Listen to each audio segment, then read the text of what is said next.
خط میں chief justice سے فوری فل کورٹ میٹنگ بلانے کا مطالبہ کیا گیا اور تنبیہ دی گئی ہے کہ اگر چیف جسٹس غیر جانبداری کے جواز پر میٹنگ سے انکار کرتے ہیں تو یہ عدالت عظمیٰ کا خاتمہ تصور ہوگا.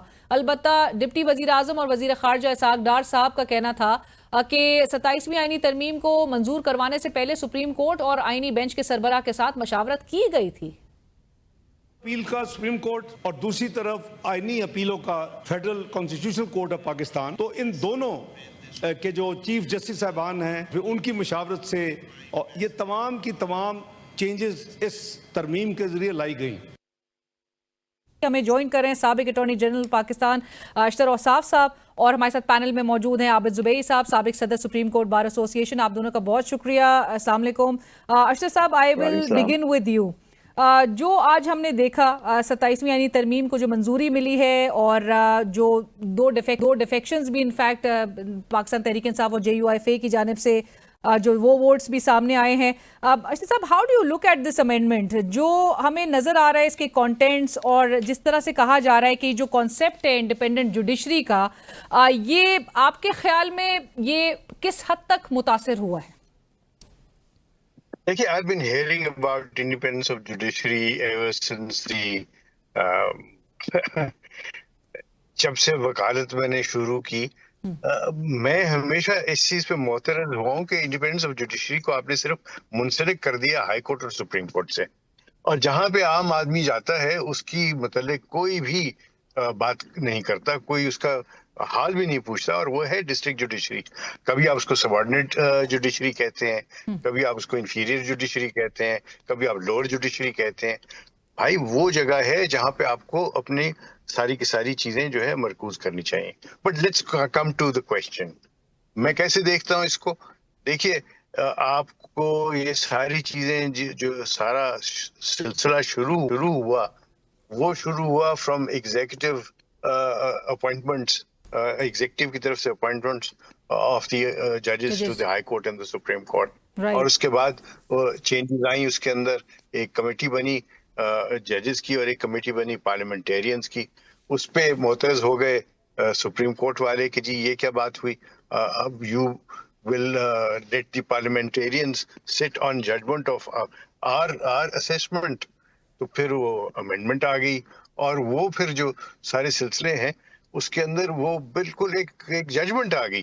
اس ججمنٹ کی وجہ سے آپ نے پارلیمنٹری کمیٹی کو مفلوج کر دیا اور اس کو ربر سٹیمپ بنا دیا.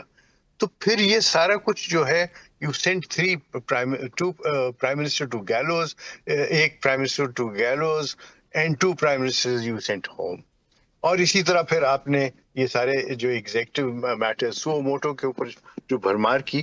تو this is a reaction of the parliament کہ یہ ہمارے اختیارات, ہمارے سارے سلسلے اور ایگزیکٹو کا بھی اور باقی سب. So this is something which was bound to happen, but is this something which is very good اور از اٹ ویری بیڈ؟ اس کے اندر دونوں راہ ہو سکتی ہیں.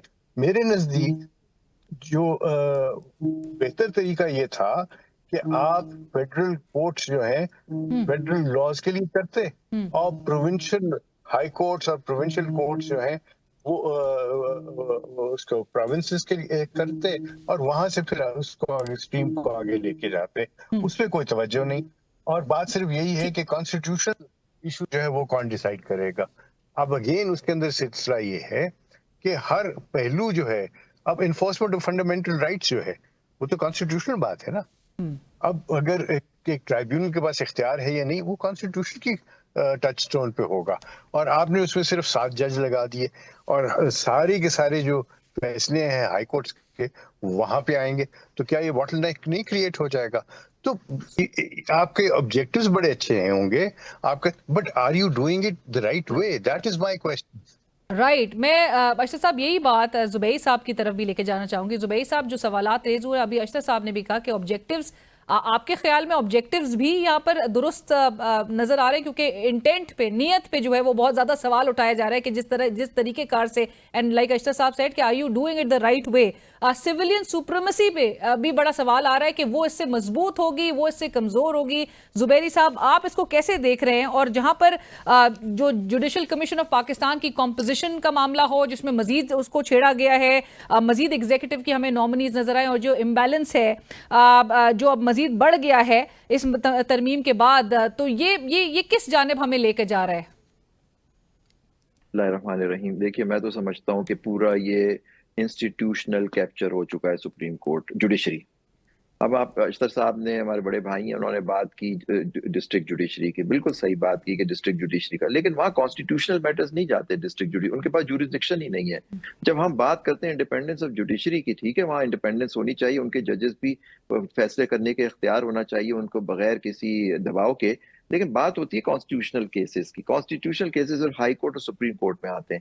وہ کورٹس تھے جو ہمارے 1947 1955 میں 54 میں ریٹ جوریسڈکشن آ گئی تھی ہمارے کورٹس کے پاس، اور اس وقت سے آج تک سپریم کورٹ آف پاکستان یا ہائی کورٹ میں تھی. آج آپ نے سپریم کورٹ کو ختم کر دیا، آپ اس کو ایک ماتحت عدالت بنا دیا. اور جیسے مخدوم علی خان صاحب نے ایک آرٹیکل لکھا ابھی کل کے ڈان میں، جی سپریم نو مور، اس کو سپریم نو مور، لیکن اس میں لکھ دیا کہ یہ اب سپریم ڈسٹرکٹ کورٹ ہو گیا اس کی، کیونکہ اس کی اپیلیں وغیرہ ان کے پاس آئیں گی. وہ آنکھ کھولنے والا ایک آرٹیکل ہے جو آپ کو سب کو پڑھنا چاہیے. دیکھیے، یہاں موٹیو تھا جوڈیشری کو کنٹرول کرنے کا، کیونکہ ابھی انہوں نے فرمایا کہ 2 وزیر اعظم کو انہوں نے گھر بھیج دیا، ایک کو سزائے موت دے دی، اور یہ ساری بات ٹھیک ہے. اگر انہوں نے غلط کام کیے، وہ مارشل لاء کے زمانے تھے یا اس کے بعد انہوں نے کوئی کام کیے، تو اس کا یہ مطلب تو نہیں کہ آپ جوڈیشری کو ریپ اپ کر دیں.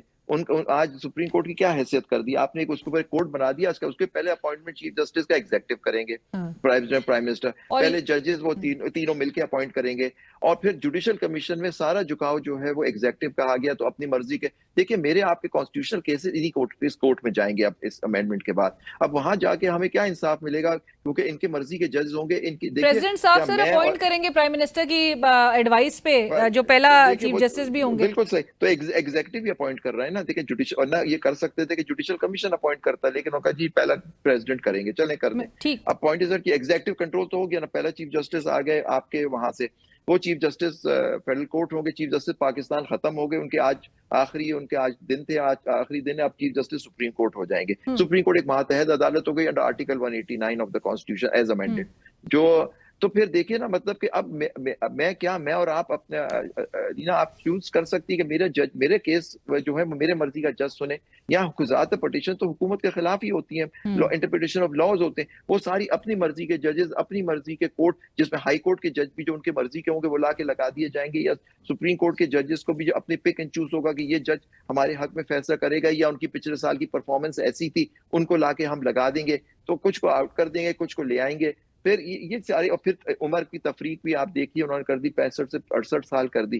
دیکھیے اب کیا یہ ان ججوں سے آپ ایکسپیکٹ کر سکتے ہیں کہ وہ انڈیپینڈنٹ، جو انڈیپینڈنس کی بات یہ نہیں ہوتی ہے. دیکھیے اچھے جج ہوں گے، سب ہوں گے، لیکن ان کا سلیکشن بائی ایگزیکٹو صرف اپنی مرضی کے جج، کچھ ججوں کو چھوڑ دے جو آپ سمجھتے ہیں وہ ان کو قبول نہیں ہے. تو یہ کیا صحیح پروسیس ہے اس کا کہ جی اپنی مرضی کے جج لا کے لگا دو تاکہ ہمارے کر سے، تاکہ آئندہ کوئی کانسٹیٹیوشنل ایشو پہ، یہ پرائم منسٹر کو فارغ کرنے کی بات نہیں ہے. یہ ساری بات ہے کہ جی ان کے، دیکھیں ریٹ جوریسڈکشن کیا ہوتی ہے کانسٹیٹیوشنل، جو وہ ہوتی ہے judicial review of executive action, یا لا کی انٹرپریٹیشن ہوتی ہے کہ آپ ان کے کسی آرڈر کو چیلنج کرتے ہیں کہ جی یہ میرے بنیادی حقوق، فنڈامنٹل رائٹس کے خلاف ہے یا کسی اور قانون کے خلاف ہے. کیا اب ان سے میں اپنے میں اور آپ بنیادی حقوق کے لیے ان کے پاس جائیں گے جو حکومت کی، میں کہوں گا کہ اس حکومت نے میرے ساتھ یہ زیادتیاں کی ہیں، کیا میں وہاں سے ایکسپیکٹ کر سکتا ہوں کہ مجھے وہ انصاف ملے گا؟ اور یہ کورٹ کر کے کہے گا کہ جی ہاں میرے بنیادی حقوق اس شخص کے انہوں نے سلٹ کیے ہیں تو میں ان کو ریلیف دے رہا ہوں. پچھلے سال کی آپ پرفارمنس دیکھ لیجئے، کون سا ایگزیکٹو کے خلاف